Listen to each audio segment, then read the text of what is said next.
Smart ইংলিশের আরও একটি এপিসোড নিয়ে চলে এসেছি আমি।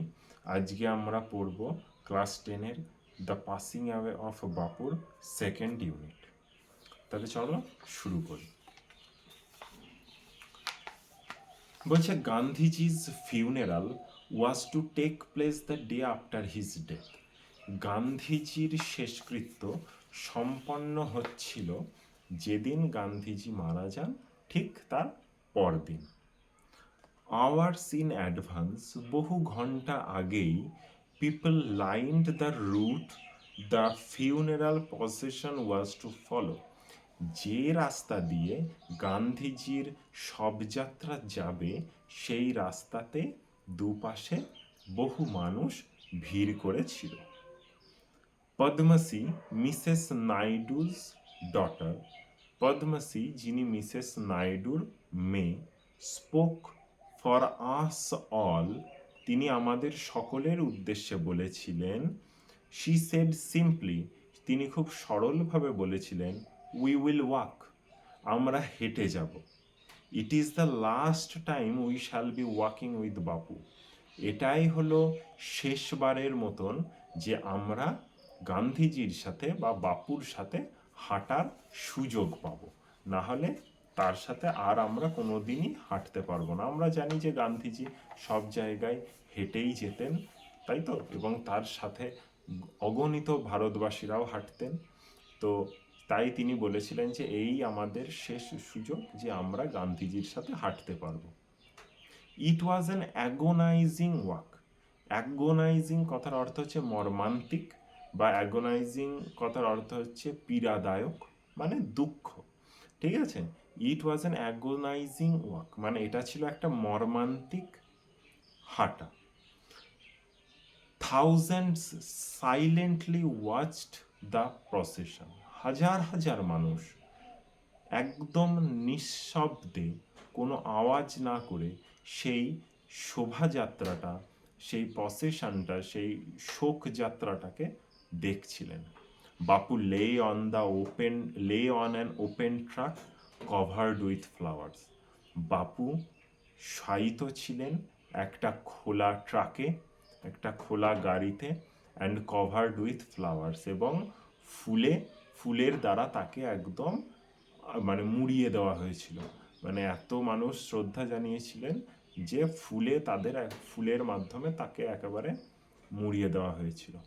থাউজেন্ডস অফ পিপল ওয়েপ্ট, হাজার হাজার মানুষই কাঁদছিলেন গান্ধীজির জন্য। Trying to touch Bapu's feet, এবং কি করছিল না, তারা চেষ্টা করছিল শেষবারের মতন যদি তারা বাপুজির পা স্পর্শ করতে পারে।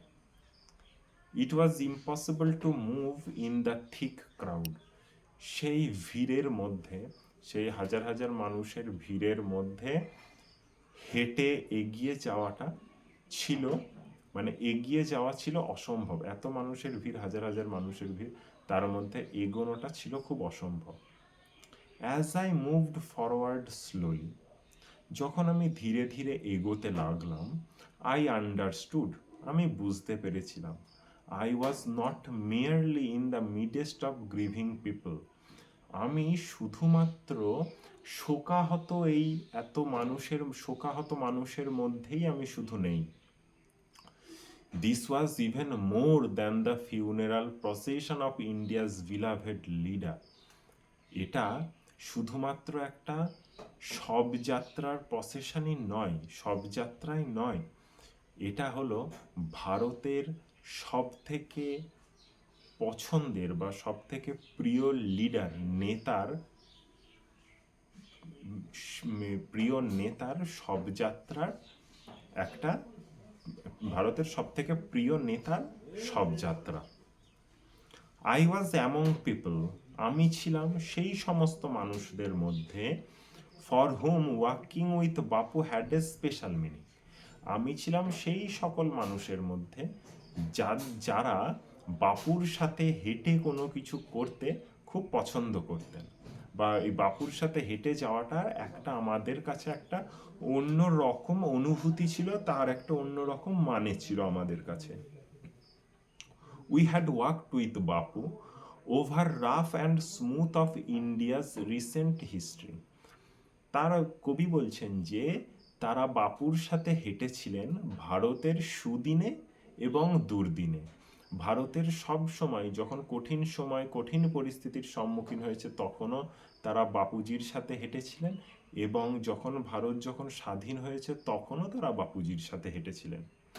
We could not now accept the fact that the man who had led us over many difficult paths was never going to walk with us again. আমরা এটাকে মেনেই নিতে পারছিলাম না, আমরা এটাকে বুঝতেই পারছিলাম না যে যে মানুষটা আমাদের জন্য বহু কঠিন কঠিন বা দুর্গম রাস্তা অতিক্রম করেছে বা বহু চড়াইয়ের উপর দিয়ে তিনি উঠেছেন, তিনি আর কোনো দিন আমাদের সাথে হেঁটে যাবেন না। বাপু's slight figure had walked, staff in hand, over a large part of India. ভারতের বেশিরভাগ জায়গার মধ্যে দিয়েই বাপুজি তার ছিপছিপে চেহারা নিয়ে, ছিপছিপে বলতে রোগা তার শরীর নিয়ে এবং হাতে একটি লাঠি নিয়ে কিন্তু হেঁটে তিনি সব জায়গায় গিয়েছিলেন ভারতের। ঠিক আছে? To walk is to make slow progress. হাঁটা মানে হলো ধীরে ধীরে উন্নতির পথে এগোনো, বা প্রগ্রেস মানে প্রগতি, ধীরে ধীরে প্রগতির পথে এগোনো। It is to think with clarity and closely look at all that is around you, from small insects to the horizon in the distance. Bapuji বলতেন যে যখন তুমি হেঁটে কোনো জায়গায় যাবে বা হেঁটে কিছু করবে, তখন তুমি চারিপাশটাকে খুব ভালোভাবে দেখতে পারবে এবং সেখান থেকে অনেক কিছু তুমি নিতে পারবে এবং অনেক কিছু তুমি শিখতে পারবে। এবং এর মানে হচ্ছে তুমি from small insects to the horizon in the distance, মানে তুমি ছোট কীট পতঙ্গ থেকে শুরু করে দূরে দিগন্ত রেখা অবধি তুমি সমস্ত কিছুই হেঁটে যখন যাবে তুমি তখন সমস্ত কিছুই লক্ষ্য করতে পারবে। Moreover, to walk was often the only way open in the average Indian. তখনকার সময় হাঁটা ছাড়া সাধারণ নিম্ন মধ্যবিত্ত মানুষদের কাছে হাঁটা ছাড়া আর অন্য কোনো কিছুর ব্যবস্থা তখন ছিল না, বা তখন সেসব মানুষরা সেগুলোর যোগান দিতেও পারত না। তাই তখনকার সময় হাঁটাই ছিল একমাত্রই উপায়। It required no vehicle except his own body.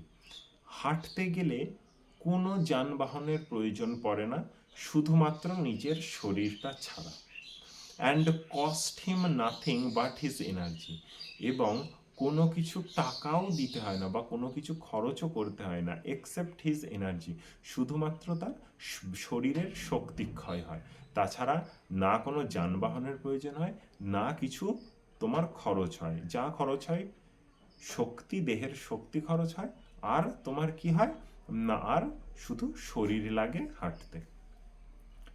Gandhiji took this necessity as he took much that was commonplace and transformed it into a joyful effort. Gandhiji অন্যান্য আরও সাধারণ জিনিসকে তিনি তার সঙ্গী করে তুলতেন এবং তাদেরকে নিয়েই তিনি আনন্দে থাকার এবং আনন্দে কাটানোর তিনি চেষ্টা করতেন। গান্ধীজি কোনো জিনিসকেই বলতেন না যে এটা আমার প্রয়োজন, এটা আমার প্রয়োজন। তার কাছে যা যা আছে জিনিস, সেই জিনিসগুলোকে নিয়েই তিনি থাকতে পছন্দ করতেন এবং সেই জিনিসগুলো নিয়েই তিনি কাজ করতেন। এই ছিল তোমাদের দ্বিতীয় ইউনিট। খুব সহজভাবেই প্রত্যেকটা লাইনের মানে বুঝিয়েছি। যদি কোথাও কোনো সমস্যা থেকে থাকে অবশ্যই আমাকে কমেন্ট সেকশনে কমেন্ট করে জানিও। আর চ্যানেলটিকে সাবস্ক্রাইব করো, সাবস্ক্রাইব করতে ভুলো না, বন্ধুদের মধ্যে শেয়ার করো। আর থ্যাঙ্কস ফর ওয়াচিং।